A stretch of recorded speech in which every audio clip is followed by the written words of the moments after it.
je vais me servir de la barrière pour dire, maintenant voilà.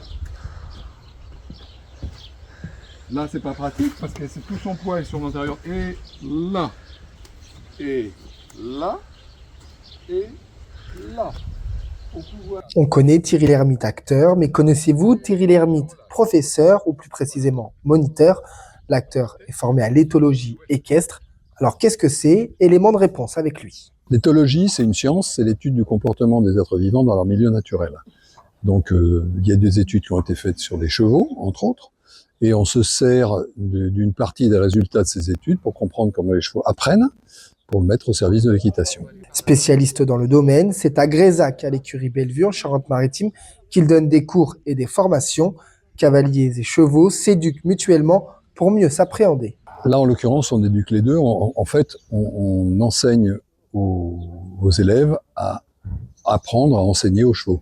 Voilà. C'est ça qu'ils apprennent, comment les chevaux apprennent et comment leur apprendre. Voilà. Donc là, il y a un petit peu les deux en même temps. C'est sûr que ce serait mieux d'avoir des chevaux dressés avec des gens ignorants, novices, et puis des chevaux novices avec des gens... voilà. Mais en fait, les deux se complètent. Quand les gens sont pas trop débutants et que les chevaux sont pas trop débutants non plus, ça le fait très bien. Pour Manon, récemment diplômée pour devenir monitrice, c'est une première dans ce domaine de l'éthologie équestre. Oui, j'en ai entendu parler plusieurs fois. Après, c'est vrai que je suis honnête, c'est la première fois que j'en fais. Et j'aurais même dû commencer par là avant de faire toute autre chose avec mon cheval. La jeune cavalière s'est rendue compte que les petits détails pouvaient faire de grandes différences, un vrai enrichissement pour elle. J'ai ressenti que j'avais beaucoup de travail à faire encore au niveau de l'éducation avec les chevaux. Et c'était super enrichissant. J'ai appris beaucoup de choses, notamment sur les positionnements par rapport au cheval. Il y a plein de petites choses, c'est des toutes petites choses qu'on fait au quotidien, mais qui en fait ont un impact énorme sur la suite avec la relation avec notre cheval. Entrer en communication avec son cheval est donc tout un art et l'acteur français a fait des chevaux son quotidien et le leur rend bien.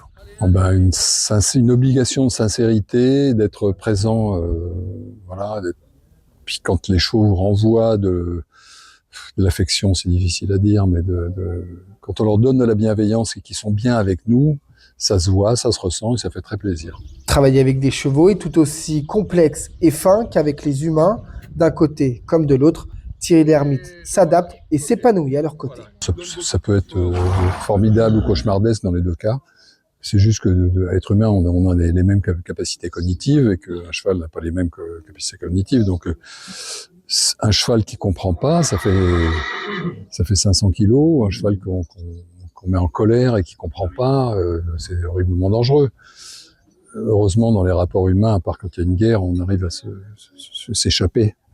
Je vais pas se faire agresser tous les coins de rue, mais disons que la complexité des rapports avec les humains, elle est bien plus importante que celle qu'on a avec les chevaux. Par contre, celle qu'on a avec les chevaux, elle est aussi fine que celle qu'on a avec les humains. Ça, à leur niveau de capacité, ils ont une finesse extrême, probablement grâce à leur limite de leur cognition. L'éthologie équestre peut également s'appliquer au monde de l'entreprise pour gérer et améliorer les rapports entre les collaborateurs. De plus en plus d'entreprises en France font appel à ce type de stage. Droite, droite, droite, droite. Trop facile.